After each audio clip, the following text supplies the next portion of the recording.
the danger. But importantly, they also need to spend a lot of time eating. Weight for weight, plant food, less nutritious than meat. So the herbivore or animal that eats only plant, like the gazelle and the cow, needs to keep eating almost all the time. A gazelle that was too scared to keep running away on the slightest suspicion of danger and wouldn't have enough time to eat. On the African plain, you can sometimes see antelope and zebra grazing within sight of a lion, knowing full well they are there. They keep very eye open in case the lion shows signs of starting a hunt, but they go on grazing. Over the generation, natural selection has achieved a fine balance between being too scared and therefore not getting enough to eat, and not being scared enough and therefore getting eaten. Evolution consists of changes in the proportion of genes in population. What you see from outside is change in body or behavior as the generation go by. But what really go on, that some genes are becoming more numerous in the population and others less numerous. Gene survives or fail to survive in the population as a direct result of their effect on bodies and behaviors. Only some of which are visible to us. It's not just cheetah and gazelle, zebra and lions. It's chameleon and squid, kangaroos and kakapoos, buffaloes and butterflies, beech trees and bacteria. Even animal and plant, every mushroom and every microbe. They all contain the genes that helped an unbroken line of ancestors to survive and pass those genes on.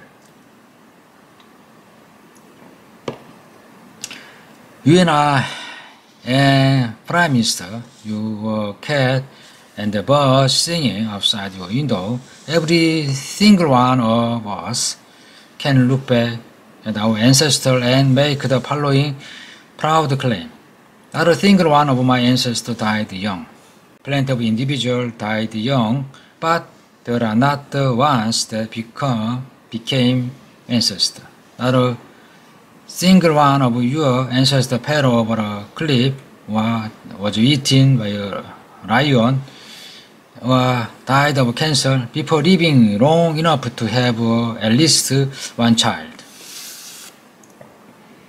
Of course, that's obvious when you think about it, but it's really important. It means that every single one of us, every animal and plant and fungi, bacterium, every one of the 7 billion people around the world contains genes for being good at surviving and becomes an ancestor. The details of what makes us good at surviving vary from species to species. For cheetahs, it's sprinting. For wolves, it's long-distance running. For grass, it's being good at absorbing sunlight and not minding too much about being crippled by cows or lawn mowers. For cow, it's being good at digesting grass. For hawks, it's being good at hoovering and spotting prey. For mole and aardvark, it's being good at digging. For all living creatures, it's getting the economic balance right. It's being good at thousands of things, all working together through every corner and cranny of the body, through every one's billions of cells. The detail vary hugely, but they all have one thing in common. They are all ways of being good at passing on genes to future generations. Passing on genes that make them good at surviving and passing the same genes on. Just different detailed ways of doing the same thing, surviving and passing on genes. We agree that the eye or any organ that's complicated, like Paley's watch, is too improbable to have just happened, like Paley's stone. An excellent seeing device, like a human eye, cannot spring spontaneously into existence. That would be too improbable, like throwing 100 pennies down and getting all heads. Well, an excellent eye can come from a random chance to a slightly less excellent eye. And a slightly less good eye can come from an even less good eye. And so on, back to a really rather poor eye. Even a very, very poor eye is better than no eye at all. You can tell the difference between night and day, and perhaps detect the looming shadow of a predator. The same kind of thing is true, not just eye, but of legs and hearts and tongues and feathers and blood and hair and leaves. Everything about living creatures, no matter how complicated, no matter how improbable as Paley's watch, can now be understood. Whatever it is that you are looking at, it didn't spring into existence all at once. Instead, it came from something just a little bit different from what went before. Improbability dissolved away when you see it as arriving gradually, stealthy, step by tiny step. Well, which step brings about one really small change. And the first step may not have brought about anything very good at all. Improbable things don't jump into the world suddenly. As I said before, that's what improbable means. Paley was right about a watch. A watch can't spring spontaneously into existence. It has to have a watchmaker.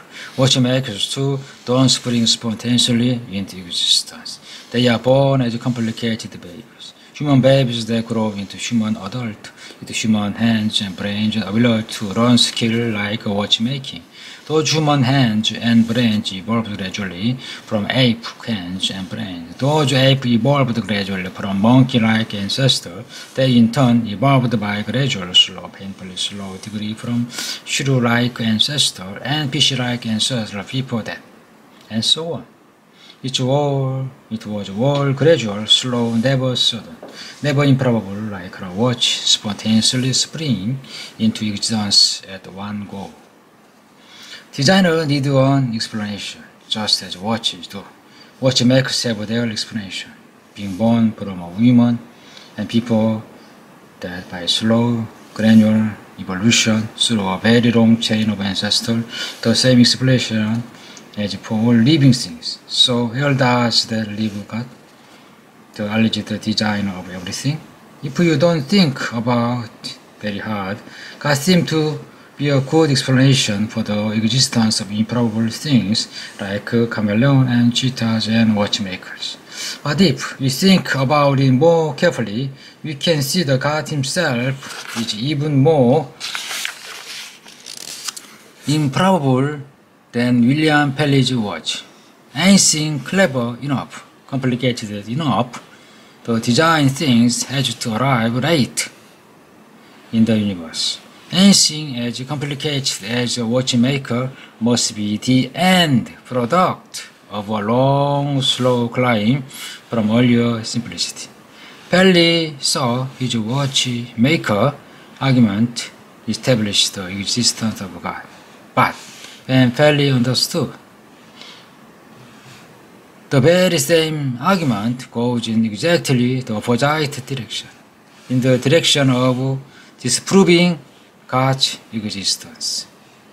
Little did Paley know that he was elegantly and possessively shooting himself in the foot.